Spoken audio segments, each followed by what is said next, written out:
sa'yo ako bibili para sa anak ko pang game sana. So, kung pang games ang hanap mo, ma'am, and low budget ka, I suggest go for this phone, the Poco C65. Why? Because guys, super laki ng discount na ito. Tapos yung specs na ito, naka 8 plus 256 na to. So malaking storage, malaking RAM. Pero guys, yung presyo maliit. 4.5 lang right now to. So, pakita ko sa inyo. So, Poco C65, 8 plus 256, 7,500 yung MSRP niya sa mall. 6,499 online. Sa live natin, 4,599 lang. So, for me, ito.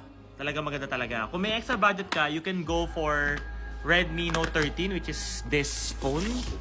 So, ito, 13K SRP na ito. Napakaganda ng camera na rin. 7K na lang siya right now sa live natin. Tinan mo gano'ng kapogi. So, sobrang talas din ang display nito. So, pakita ko sa inyo. Ayan, no? Redmi Note 13, 13K, 8,999 sa online.